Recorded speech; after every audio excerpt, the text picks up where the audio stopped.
दक्ष प्रजापति की जो सबसे छोटी बेटी, जिनका विवाह भगवान शंकर के साथ हुआ, सती जी के साथ, इस चर्चा को जब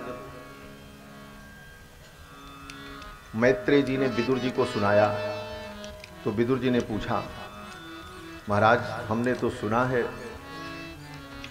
कि दक्ष प्रजापति के दामाद भगवान शंकर और ये ससुर दामाद में बड़ा विद्वेष हो गया, बड़ी लड़ाई हुई, ये वृत्तांत आप कृपा करके सुनाओ। मैत्रेय जी ने जब पूछा तो विदुर जी विदुर जी ने पूछा तो श्री मैत्रेय जी वर्णन करने लगे।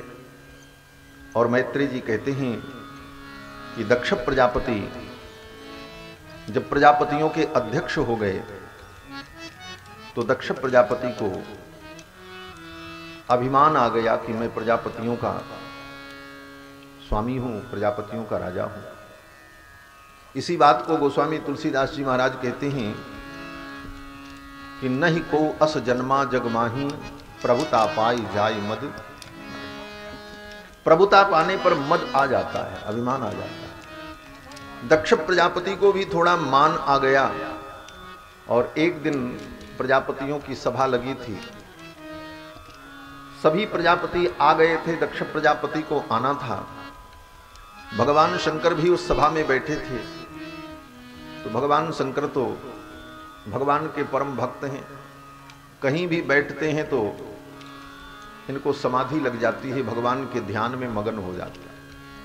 भगवान शंकर तो भगवान के ध्यान में मगन थे। दक्ष प्रजापति आए, उठ करके इन्होंने उनका सम्मान नहीं किया, भूल गए, ध्यान में मस्त थे। दक्ष प्रजापति को बुरा लग गया और दक्ष प्रजापति ने भरी सभा में भगवान शंकर का बड़ा अपमान किया।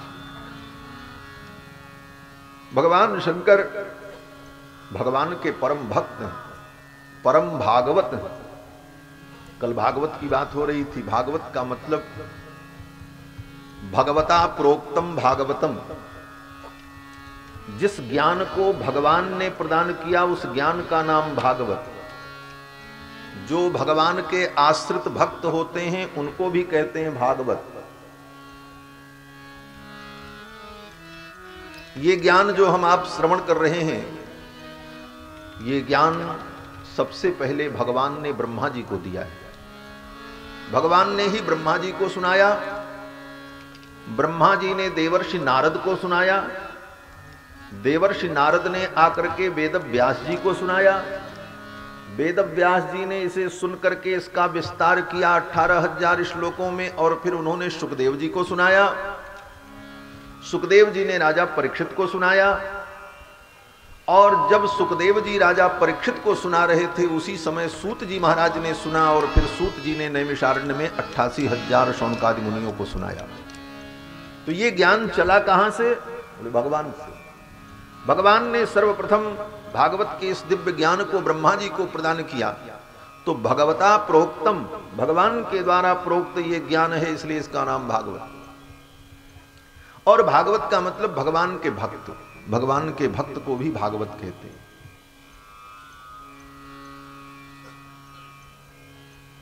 श्रीमद् भागवत के अंतिम प्रसंग में श्रीमद् भागवत की महिमा बताते हुए श्री वेदव्यास जी कहते हैं कि ये भागवत पुराण सभी पुराणों में उसी प्रकार श्रेष्ठ है जिस प्रकार वैष्णवों में, भागवतों में, भगवान के भक्तों में भगवान शंकर श्रेष्ठ है। वैष्णवानाम यथा शंभु, वैष्णवों में जैसे भगवान शंभु श्रेष्ठ हैं, उसी प्रकार 18 पुराणों में ये भागवत पुराण सर्वश्रेष्ठ पुराण है। कहने का भाव कि भगवान शंकर परम भागवत हैं, परम वैष्णव हैं, भागवतों में श्रेष्ठ हैं। तो भगवान शंकर ध्यान में मगन थे। दक्ष प्रजापति आए और दक्ष प्रजापति को बुरा लग गया, क्योंकि भगवान शंकर उठे नहीं, बैठे रहे अपने आसन। दक्ष प्रजापति ने भगवान शंकर का बहुत अपमान किया। भगवान का अपमान कर दो तो चलेगा, भगवान क्षमा कर देंगे। निज अपराध रिसाई न काहू, लेकिन भगवान के भक्त का अगर आप अपमान करोगे तो वो भगवान को सहन नहीं होगा। जो अपराध भगत कर करही, जो अपराध भगत कर करही, राम रोष पावक सोज रही, राम रोष पावक सोज रही, राम रोष पावक सोज रही, राम रोष पावक सोज रही, जो अपराध भगत कर करही, जो अपराध भगत कर करही, जो अपराध भगत। भगवान के भक्त का अपमान करोगे, भगवान के भक्त का अपराध हो जाएगा तो भगवान को सहन नहीं होगा। जो अपराध भगत कर करई, राम रोष पावक सो जरई। दक्ष प्रजापति ने भगवान शिव का अपमान किया, उसका परिणाम उन्हें भोगना पड़ा, उनका यज्ञ विध्वंस हो गया। यज्ञ में भगवान शंकर के गणों ने दक्ष प्रजापति को मार दिया, उनका सिर काट करके धड़ से अलग कर दिया। श्री मैत्रेय जी महाराज वर्णन करते हैं कि दक्ष प्रजापति ने भरी सभा में भगवान शंकर को कहा, अरे तुम मेरे पुत्र के समान हो, मेरे दामाद हो, दामाद तो बेटे के समान ही होता है। ए समे शिष्यताम प्राप्तो यन्मे दुहितुरग्रहीत, तुम मेरे शिष्य के समान हो, पुत्र के समान हो, और तुमने मेरा सम्मान नहीं किया। कम से कम तुम्हें मेरा उपकार मानना चाहिए। लोगों ने कहा कौन सा उपकार? तो दक्ष प्रजापति ने कहा कि मैंने अपनी बेटी का ब्याह कर दिया, ये कम उपकार है? नहीं तो इस शंकर को कौन पूछता? कहां मेरी कन्या मृग सावाक्षी, मृग नैनी, और कहां ये बंदरों जैसी आंख वाला? भगवान शंकर को कहा, पाणिम गृहीत्वा मृगसावाक्ष्या पाणिम मरकटलोचन। कहां मेरी बेटी मृगसावाक्षी और कहां ये मरकट लोचन? मैंने विवाह कर दिया तो घर बस गया, नहीं तो कौन पूछता। प्रेतावासेषु घोरेषु प्रेतैर्भूत गणैर्वृतः, प्रेतों के साथ रहने वाला, भूत प्रेतों के साथ गुजारा करने वाला। प्रेतावास, प्रेतावासेषु, शमशान में वास करने वाला। इस प्रकार दक्ष प्रजापति ने भगवान शंकर को बड़े कटु वचन कहे। अंत में दक्ष प्रजापति ने भगवान शंकर को शाप दिया। शंकर जी के गणों ने दक्ष प्रजापति को शाप दिया कि तुम तत्व ज्ञान से विमुख हो जाओ। दक्ष प्रजापति के गणों ने भगवान शंकर के गणों को शाप दिया। फिर भगवान शंकर के गणों ने दक्ष प्रजापति के गणों को शाप दिया। ओ साप साप साप महाराज, उत्तर प्रति उत्तर बात बढ़ने लगी। भगवान शंकर ने देखा कि अब यहां रुकना ठीक नहीं, यहां से चलो, अब ज्यादा बात बढ़ जाएगी, इसलिए रुकना ठीक नहीं है। भगवान शंकर भगवान श्री रघुनंदन का स्मरण करते हुए सभा से उठ करके चले गए। भगवान शंकर ने तो उस बात को वहीं भुला दिया, उस बात को याद नहीं रखा। साधुता यही है, सज्जनता यही है। साधु को, सज्जन को, भगवत भक्त को कभी किसी से बद्ध बैर नहीं रखना चाहिए। साधु का यही लक्षण है। साधु का लक्षण कल कपिल भगवान ने अपनी मां देवहूति को सुनाया था। साधु का लक्षण क्या है? तितिक्षव कारुणिका सुहृद सर्वदेहिनाम अजात शत्रव शांता साधव साधुभूषणा। साधु का लक्षण क्या है? कहते हैं तितिक्षव, जिसके जीवन में त्याग हो, तितिक्षा। कारुणिका, जिसके जीवन में करुणा हो, दया हो। केवल अपने लोगों के प्रति दया नहीं, समस्त प्राणियों के प्रति जिसके हृदय में दया हो। कारुणिका सुहृद सर्वदेहिनाम, जो केवल अपने ही परिजनों का सुहृद न हो। सुहृद तो लोग होते हैं, अपने घर परिवार के सदस्यों के प्रति उनका सौहार्द होता है, लेकिन वो सौहार्द वहीं तक सीमित रहता है। लेकिन जिसका सौहार्द समस्त प्राणियों के लिए हो, समस्त मनुष्यों के लिए, समस्त जीवों के लिए हो, वो साधु। सुहृद सर्वदेही नाम, और बोले अजात शत्रवः, जो अजात शत्रु हो उसको साधु कहते हैं। अजात शत्रु का मतलब, आप कहोगे अजात शत्रु तो धर्मराज युधिष्ठिर भी थे। धर्मराज युधिष्ठिर का भी एक नाम अजात शत्रु है, लेकिन धर्मराज युधिष्ठिर के कितने शत्रु थे? दुर्योधन की पूरी पार्टी उनकी शत्रु ही थी। तो आप कहोगे कि युधिष्ठिर अजात शत्रु कैसे? बोले युधिष्ठिर अजात शत्रु हैं।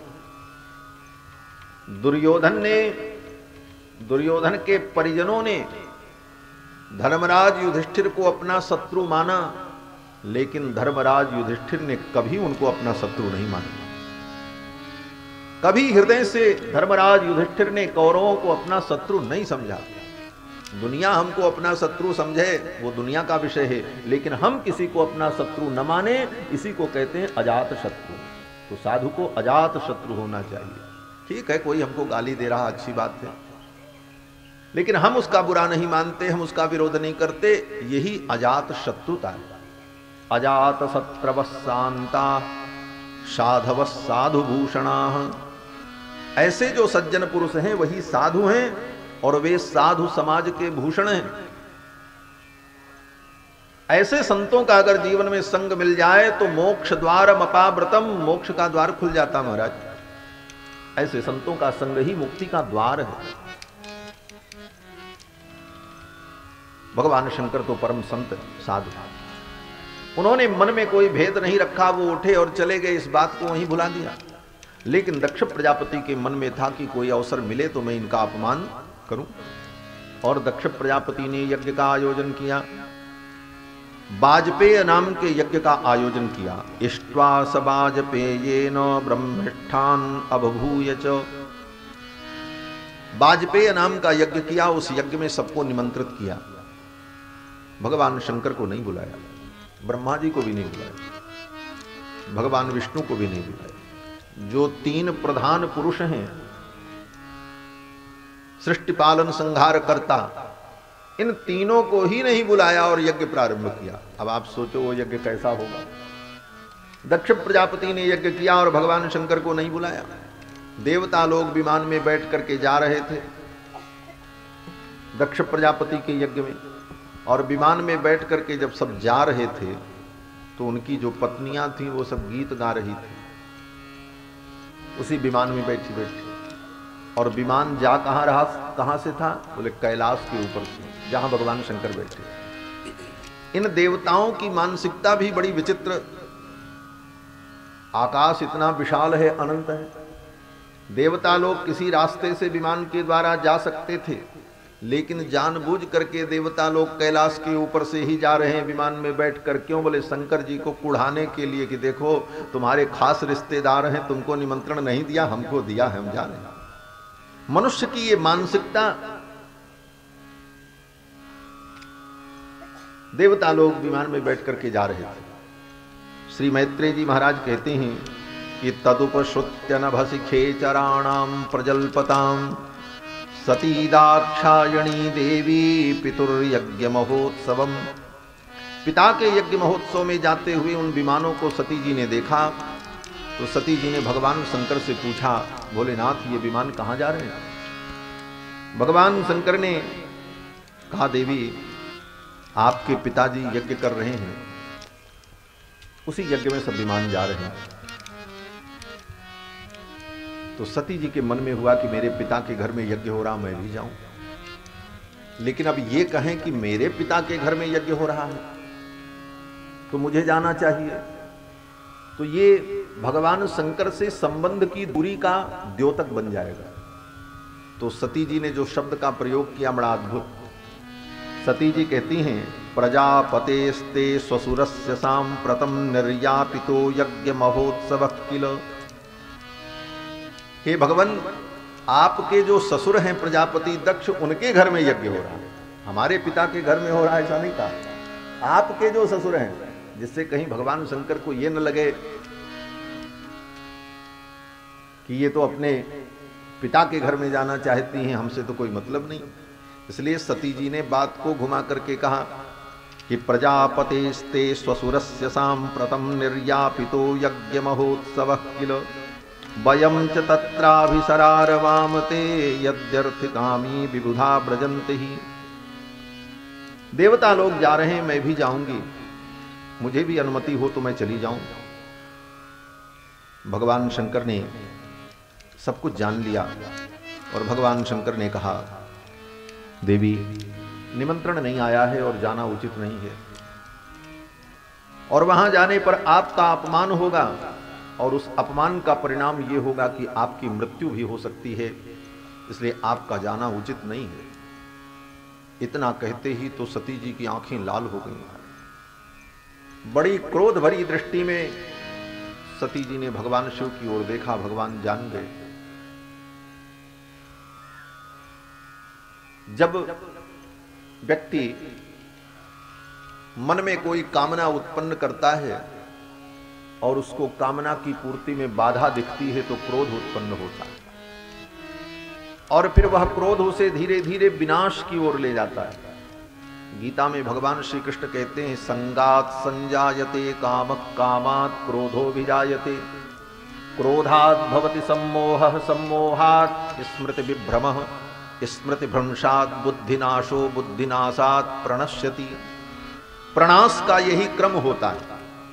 पहले संसार की वस्तुओं को देखकर संसारी प्राणियों का संग करने पर वैसी ही कामना उत्पन्न होती है, और फिर उस कामना की पूर्ति का व्यक्ति प्रयास करता है और सफल न हो तब क्रोध आता है।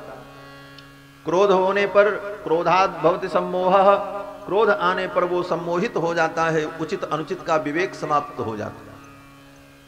सम्मोह का परिणाम बोले सम्मोहात् स्मृति विभ्रमः, सम्मोह होने पर स्मृति विभ्रम हो जाती है, स्मृति भ्रम हो जाता है, और स्मृति भ्रंशात् बुद्धिनाशो, स्मृति के भ्रंश होने पर बुद्धि का नाश होता है, और बुद्धि नाशात् प्रणश्यति, और बुद्धि के नाश के बाद फिर उसका नाश आ जाता है। इसलिए पहले तो बुद्धिमानी ये करनी चाहिए कि संसार का, संसारी विषयों का हम संग न करें, और संग करें तो सावधान रहें कि उस संग के परिणाम स्वरूप वो कामना मेरे हृदय में ना आवे। और कामना आ गई तो कामना की पूर्ति का प्रयास तो किया, लेकिन प्रयास पर सफलता नहीं मिली तो सावधान रहो, क्रोध ना आने पाओ, कहीं तो बचो। और अगर नहीं बचे तो फिर धीरे धीरे विनाश के मार्ग पर आप पहुंच जाओ। सती जी ने क्रोध किया, उनकी आंखें लाल हो गई। महाराज भगवान शंकर समझ गए।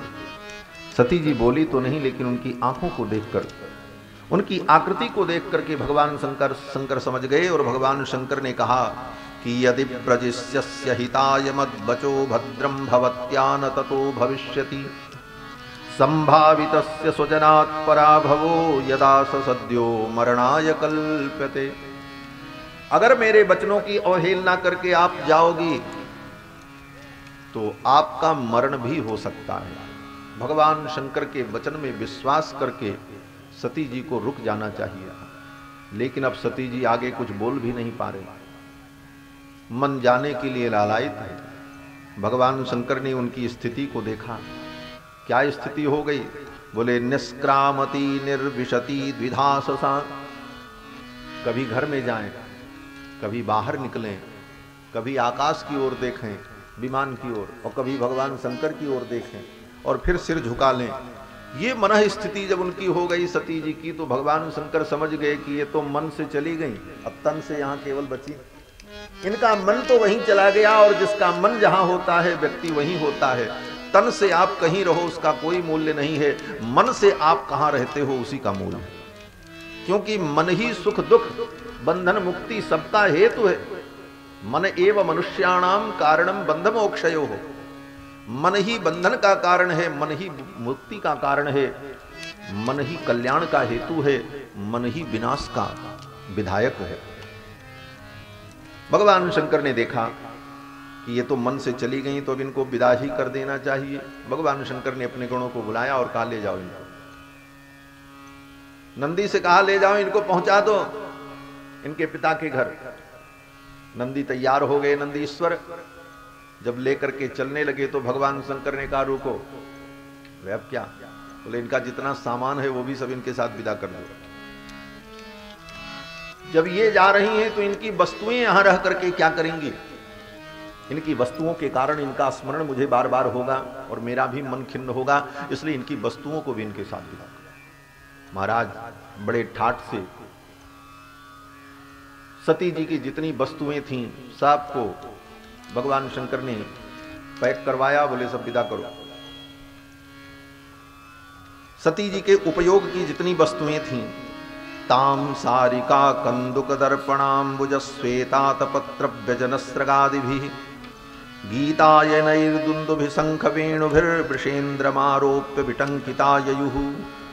ताम सारिका कंदुक दर्पणाम्बुज, जिस तोता मैना को, सारिका को सती जी ने पाल रखा था, भगवान शंकर ने कहा ये भी ले जाओ, इनको कौन चारा चुंगाएगा। सती जी के क्रीड़ा का जो परिकर गेंद था, वो गेंद, पंखा, दर्पण, कंघी, सब सारी वस्तुएं जो जो थीं सब पैक कराया और भगवान शंकर ने कहा दिया। वृषेन्द्र मारोप्य, वृषेन्द्र नंदी के पीठ पर सब रखा गया। महाराज लोड हो गया सामान और सती जी को विदा कर दिया भगवान शंकर ने। सती जी जब पहुंची अपने पिता के घर में,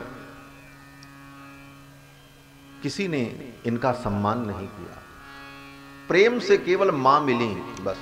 गोस्वामी तुलसीदास जी महाराज कहते हैं, सादर भले ही मिली एक माता, सादर भले ही मिली एक माता, भगनी मिली बहुत मुस्काता, भगनी मिली बहुत मुस्काता, सादर भले मिली एक माता, सादर भले मिली एक माता, भगनी मिली बहुत मुस्काता, भगनी मिली बहुत मुस्काता, भगनी मिली बहुत मुस्काता।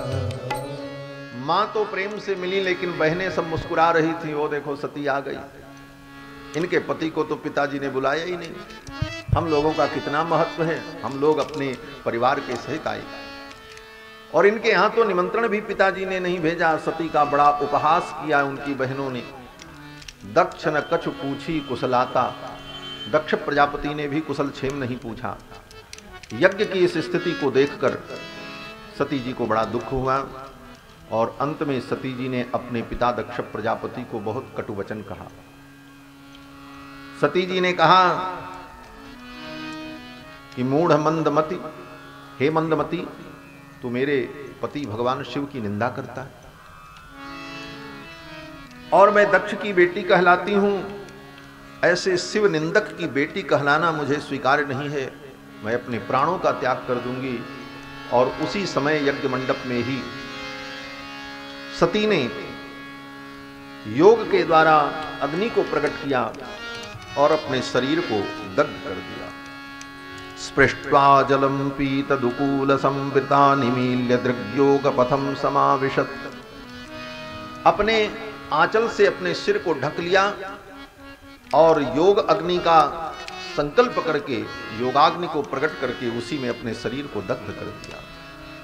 सती जी ने जब अपने शरीर का त्याग कर दिया तो यज्ञ में हाहाकार मच गया।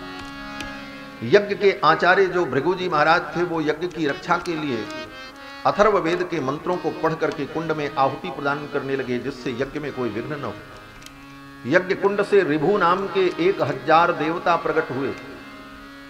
भृगु जी ने उन देवताओं से कहा यज्ञ की रक्षा करो। ऋभु नाम के वे देवता यज्ञ की रक्षा के लिए नियुक्त हो गए। चारों तरफ लोग सावधान हो गए कि कहीं किसी भी प्रकार का कोई विघ्न न हो। और इधर देवर्षि नारद घूमते घूमते कैलाश पहुंच गए और कैलाश में जाकर के देवर्षि नारद ने भगवान शंकर को सारा वृत्तांत बता दिया भवो भवान्या निधनम प्रजापतेर असत्कृताया अवगम्य नारदात। नारद जी के द्वारा सारा वृत्तांत भगवान शंकर ने सुना। भगवान शंकर को क्रोध आ गया। भगवान शंकर तो साक्षात रुद्रावतार ही। भगवान शंकर को क्रोध आया और उन्होंने अपनी जटा को पकड़ा और उखाड़ करके एक जटा को भूमि पर पटक दिया।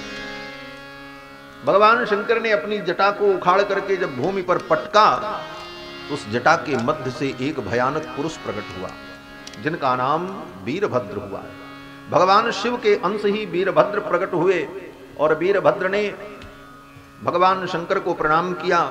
बड़ा विकराल रूप, कराल दृष्टो ज्वलदग्निमूर्धज कपाल माली विविधोद्यतायुध, अनेक प्रकार के आयुध को धारण किए हुए, कपालों की माला पहने हुए, जिनके अंग अंग से अग्नि की ज्वाला निकल रही थी, ऐसे भगवान वीरभद्र प्रकट हो गए।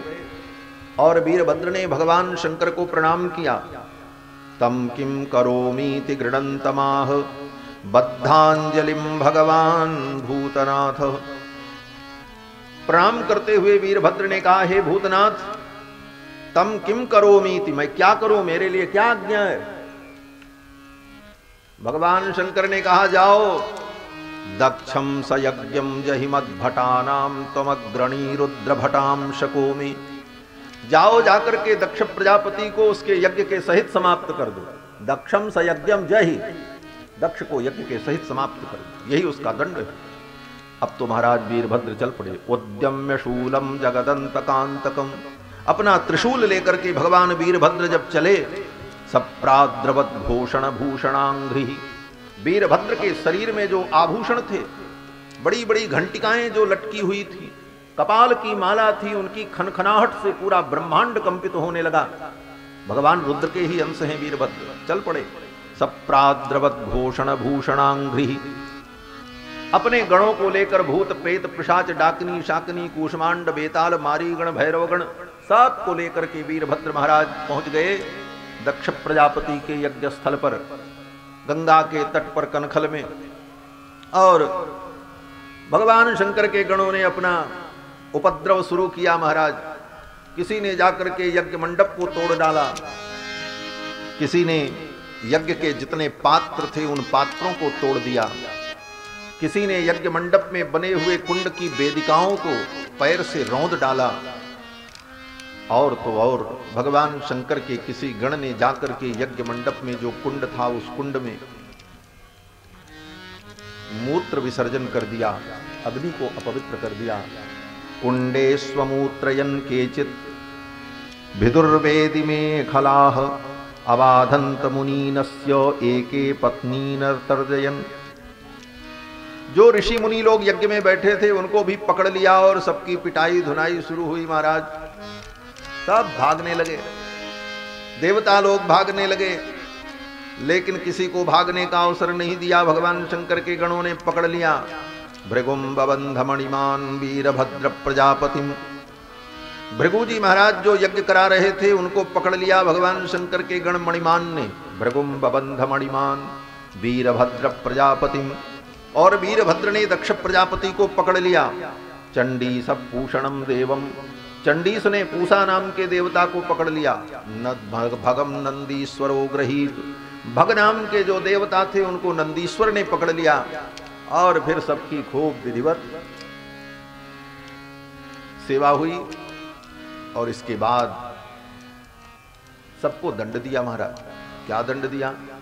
कहते हैं भृगु जी महाराज की दाढ़ी को उखाड़ लिया शंकर जी के गणों ने। मणिमान ने भृगु जी की दाढ़ी को पकड़ा और कहा, जब सती का अपमान हो रहा था, सती मरने के लिए तैयार थी, तो आपने रोका नहीं, अपितु आप मुस्कुरा रहे थे और अपनी दाढ़ी हिला रहे थे, बार बार अपनी दाढ़ी पर हाथ फेर रहे थे। पकड़ करके भृगु जी की दाढ़ी को उखाड़ लिया मणिमान ने। भग नाम के देवता की आंख फोड़ दी, पूषा नाम के देवता का दांत तोड़ दिया।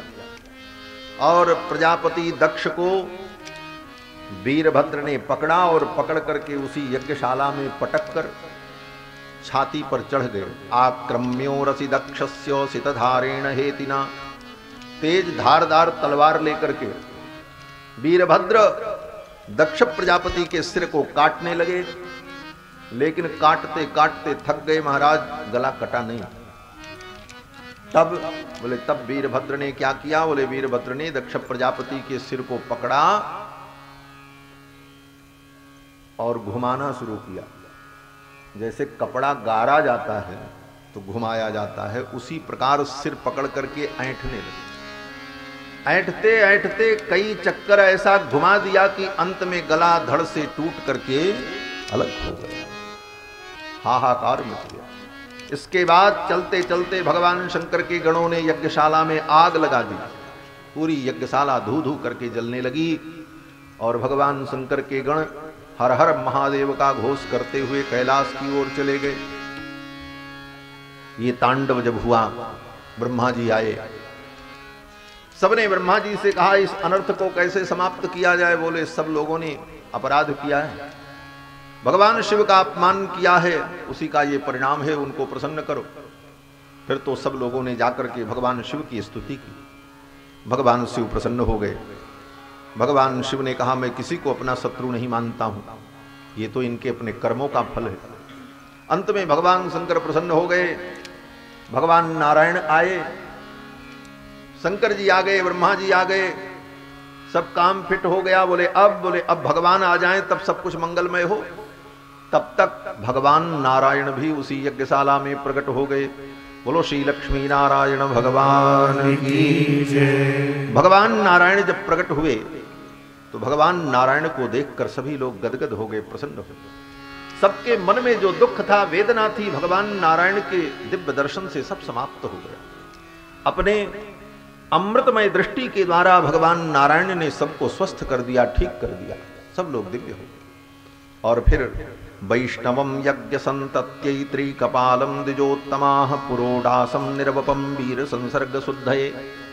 फिर ब्राह्मणों ने उस यज्ञ को पूर्ण करने के लिए भगवान विष्णु का पूजन किया और भगवान विष्णु के निमित्त त्रिकपाल पुरोडास का यजन किया और उस यजन से, उस विधि से यज्ञ पूर्णता को प्राप्त हुआ।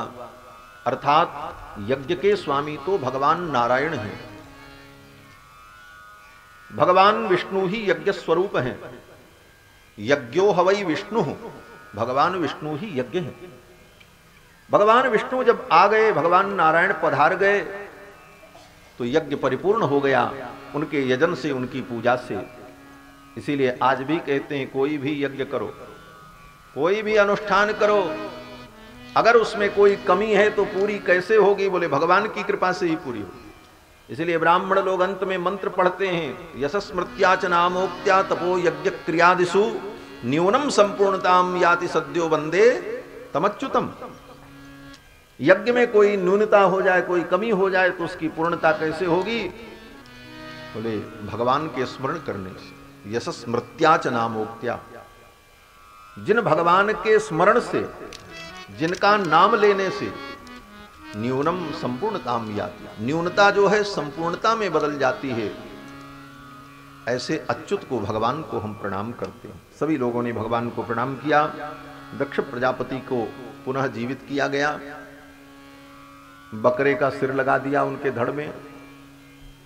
बाकी पूसा का दांत टूट गया था, बोले अब आपका दांत ऐसे रहेगा, अब नकली दांत नहीं लगाया जाए। बोले महाराज हम भोजन कैसे करेंगे?